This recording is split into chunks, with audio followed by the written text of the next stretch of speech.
Hello everyone, আসসালামু আলাইকুম। সবাইকে রামাদান মুবারক। আজকে সকাল সকাল উঠে গেলাম।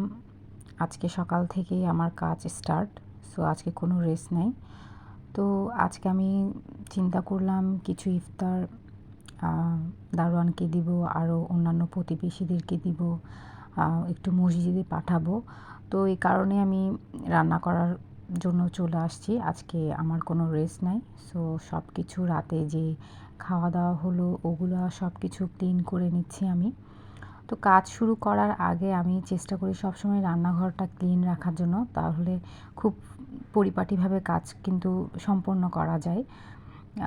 অগোছালো রান্নাঘর থাকলে ওখানে কাজ করতেও কিন্তু অত ভালো লাগে না, মন চায় না। তো আমি সব কিছু ক্লিন করে নিচ্ছি।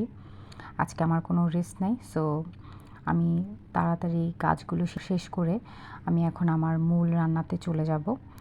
তো এই রান্নাঘরের কাজ শুরু করার আগে আমার বাকি টুকটাক যা কাজ ছিল আমি এগুলো শেষ করে ফেলতেছি, যে রান্নাঘরে ঢুকলে আর অন্য অন্য কাজ করতে পারবো না, যেহেতু রান্নাঘরে অর্ধেকটা সময় চলে যায়। তো আমি এই চনা বুটগুলো রাতেই ভিজিয়ে রাখছি, যেহেতু চনা বুট কয়েক ঘন্টা ভিজাই রাখতে হয়। প্রেশার কুকারে দিয়ে দিব। প্রেশার কুকারে চনা বুটগুলো দিয়ে দিলে সময়ও কিন্তু বেশি লাগবে না। তো এখানে আমার যা যা দরকার আমি সব কিছু কাটাকুটি করে রাখলাম তাড়াহুড়া করে। তার মধ্যে আমার পেঁয়াজুর ডালও শেষ, যেহেতু আমরা চনা বুট পেঁয়াজ একটু কম খাই, আমি তাই অল্প করে করি।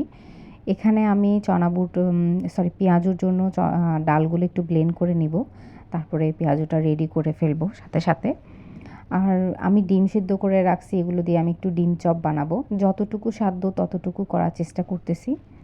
এই রমজান মাসে চেষ্টা করবেন একটু মানুষকে ইফতার করাতে। যত ইফতার করাবেন আল্লাহ আপনার রিজিকে বরকতও দিবে। তো আমার থেকে খুব তাড়াতাড়ি করতে হবে। আমার আজকে যেহেতু আমি ইফতার দিব, একটু আর্লি দিতে হবে। তো আমার এখানে ডিমও সিদ্ধ করা হয়ে গেছে। এখানে আমি সব কিছু কেটে রাখলাম। আমার পেঁয়াজুর জন্য আমি যে পেঁয়াজুটাও সেট করে ফেলতেছি আস্তে আস্তে করে। এখন আসলে একজন মানুষ, কোনো হেল্পিং হ্যান্ড নাই, আমি সব কিছু নিজেই করি, আমার কোনো হেল্পিং হ্যান্ড নাই। তো দেখা যায় যে ভিডিও করতেও অনেক অসুবিধা হয়। তাও আপনাদের জন্য, আপনাদের সাথে শেয়ার করার জন্য ভালো লাগে আপনাদের সাথে শেয়ার করতে। তো চেষ্টা করি একটু ভিডিও করতে। এখানে আমি ডিম চপের জন্য আলুটাকে একদম ম্যাশ করে ফেলবো। তারপর আমার আলুটাও রেডি হয়ে গেছে। আমি ডিম চপের জন্য এটা একদম পারফেক্টলিভাবে রেডি। এখানে আমি ডিম চপটাও রেডি করে ফেললাম।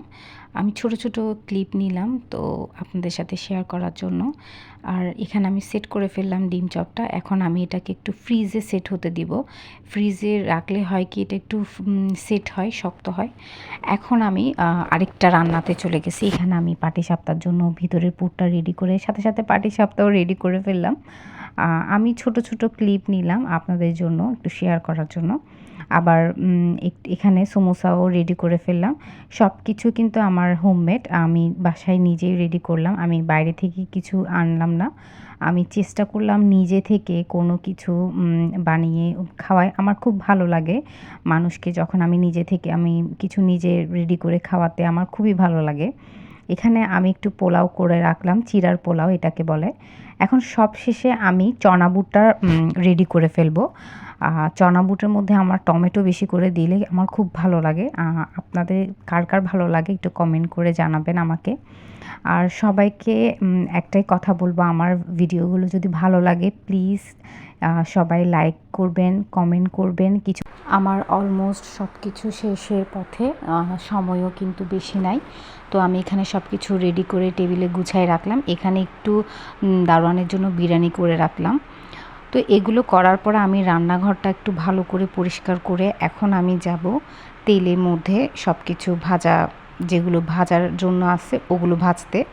তো আমি চুলার মধ্যে কিন্তু দুইটাতেই তেল বসাই দিলাম, যেহেতু তাড়াতাড়ি করতে হবে আমার থেকে। দুই দিকে তেল বসিয়ে আমি দুই দিক দিয়েই কিন্তু ভেজে সব কিছু রেডি করে ফেললাম। তো আজকে আমার দিনটা এভাবে গেল। আমার এত ভালো লাগছে সব কিছু রেডি করে সবাইকে ইফতারটা দিলাম। তো সবাই আমার জন্য অবশ্যই দোয়া করবেন এই রমজান মাসে। আমিও সবার জন্য দোয়া করছি যেন সবাই ভালো থাকে, সুস্থ থাকে। আল্লাহ যেন সবার দোয়া কবুল করে, এটাই প্রত্যাশা। তো সবাই ভালো থাকবেন। আল্লাহ হাফেজ।